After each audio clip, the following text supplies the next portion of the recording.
네, 오늘은 10월 29일입니다. 화요일입니다. 새벽 예배 나오신 우리 성도님들을 환영합니다. 말씀 나누기 전에 공동기도 제목으로 기도하시겠습니다.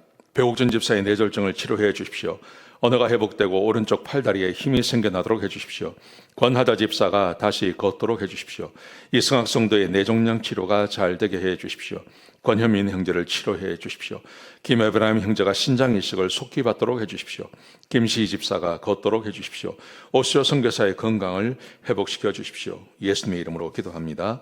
아멘. 오늘 본문의 말씀은 갈라디아서 5장 13절에서 26절까지 말씀입니다. 구원의 증거라는 주제로 하나님 말씀 함께 나누시겠습니다. 우리는 믿음으로 구원받습니다. 믿음으로 예수 그리스도를 믿기만 하면 그러면 구원받습니다. 다른 것은 구원의 방법이 없습니다. 자, 그래서 우리에게 한 가지 문제가 있습니다. 믿음으로 구원받는다는 말, 믿음으로 구원받습니다라는 말이 완벽한 100점짜리 답입니다. 그런데 이걸 너무 쉽게 생각하는 거예요. 예수를 믿는다는 것을 너무 쉽게 생각하는 거예요. 그래서 내가 10년 전에, 20년 전에, 30년 전에 내가 예수를 믿는다고 내가 그때 고백했습니다. 그러므로 나는 구원받았습니다. 그리고 현재의 삶을 보시면 현재의 삶은 정말 저분이 구원받았나 할 것 같은 그런 의심이 들 때가 있어요. 교회 출석도 하지 않습니다. 하나님을 예배한다 하는 마음도 없습니다. 그렇게 막 살아가시는 거예요. 근데 나는 예수를 믿는다고 고백했기 때문에 나는 구원받았어 라고 자신감 있게 말씀하시는 분들이 굉장히 많다는 거죠. 여러분, 그런데 예수를 믿음으로 구원받는다라는 말, 이 말이 사람이 어떻게 이 말을 할 수 있냐 하는 것입니다. 우리는 분명히 내가 예수를 그리스도로 고백하고 믿을 때 그때 구원이 나에게서 일어나죠. 그리고 성령님이 내 안에 계시죠. 여러분, 그런데 어느 정도 시간이 지나고 나서 내가 생각을 해보면 성경 전체가 말하고 있는 것은 이것입니다. 사람은 전적으로 타락했습니다. 사람은 자기가 죄인인 것을 알지도 못하고 하나님이 계시다는 것을 모릅니다.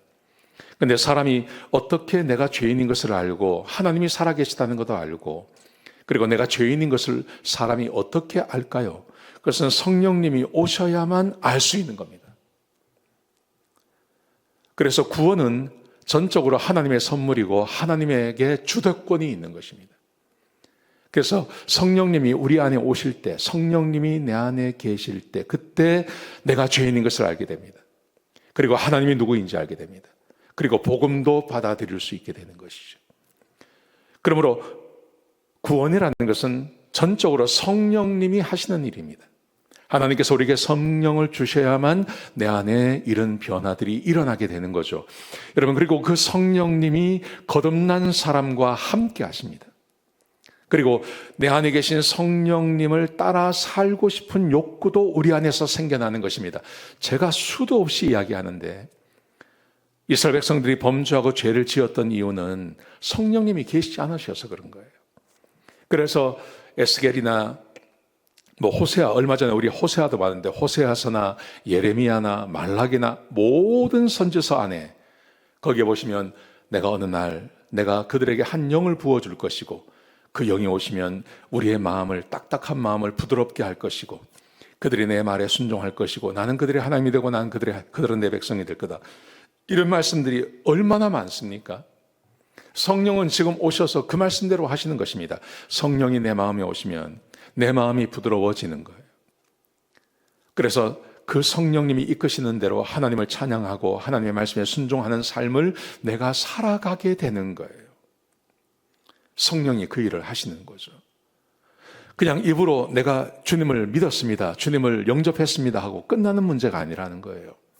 그렇게 고백을 했다면 실제로 성령님이 내 안에 계시다는 의미인데 내 안에 계신 성령님이 나를 그런 사람으로, 성령이 함께하는 사람으로 바꾸어 간다는 것입니다. 사도 바울이 지금 이 5장에서 이 말씀을 하고 있는 것입니다.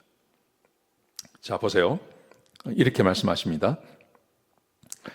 5장 13절에 보시면 형제들아 너희가 자유를 위하여 부르심을 입었으나 그러나 그 자유로 육체의 길을 삼지 말고 오직 사랑으로 서로 종로로 타라.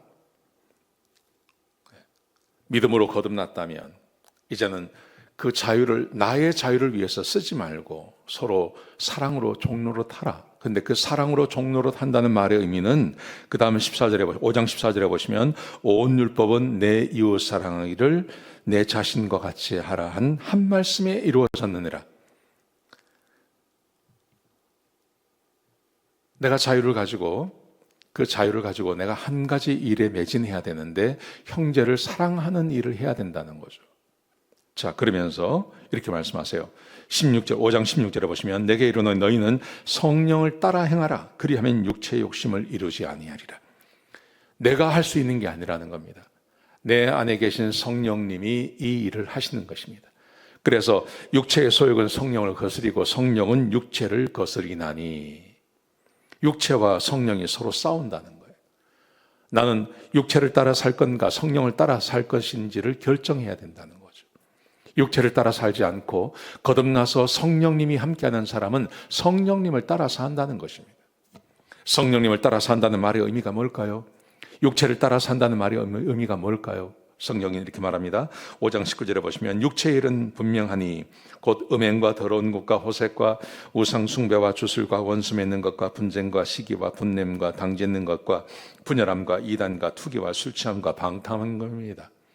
이런 일을 행하는 자들은 하나님의 나라를 유업으로 받지 못할 것이다. 육체를 따라 사는 삶, 이런 일을 하는 사람들은 하나님의 나라를 유업으로 받지 못합니다.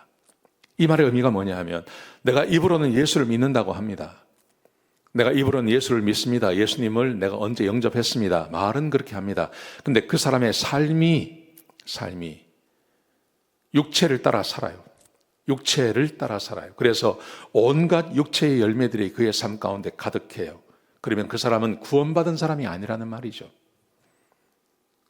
구원은 입으로 시인해서 예수를 믿음으로 구원받는 것인데 이 구원받은 것을 확증해주고 그것을 증명해 보여주는 것은 내 삶이라는 것입니다. 내 삶을 내 삶을 율법을 지킴으로 구원받는 게 아니라 내가 거듭나서 하나님의 자녀가 되었다면 육체를 따라 살지 않는 증거를 보여준다는 거예요. 이게 율법을 지켜 구원받는다는 말과 다른 말입니다. 또 보세요.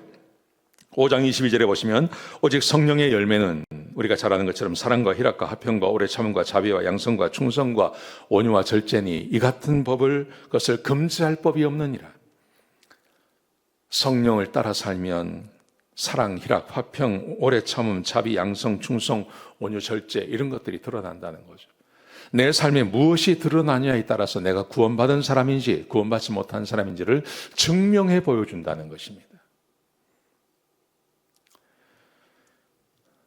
그러므로 우리는 입으로 시인했다고, 입으로 고백했다고 해서 내 구원을 담보할 수 없습니다. 내가 내 삶에서 무엇을 따라 사느냐, 육체를 따라 사느냐, 성령을 따라 사느냐. 구원받지 못한 사람들은 성령이 계시지 않습니다. 성령이 계시지 않기 때문에 절대 성령의 열매가 맺히지 않습니다. 그런데 구원받은 사람은 내 안에 성령이 계시고 그 성령님을 따라 살 수밖에 없습니다. 그러므로 성령의 열매가 맺히게 되는 것이죠. 그래서 구원을 증명할 수 있는 것입니다. 구원의 증명인 것입니다.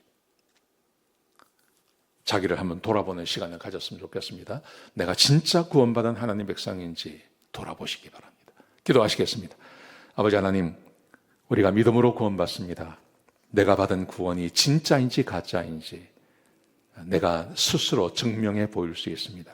아버지 하나님, 우리 중에 한 사람도 헛된 구원을 받은 자가 없게 해주시고 모든 사람이 예수 믿고 구원받고 천국 가는 그런 귀한 구원받게 하여 주옵소서. 성령을 따라 살게 하여 주시옵소서. 예수님의 귀하신 이름으로 간절히 기도드렸습니다. 아멘.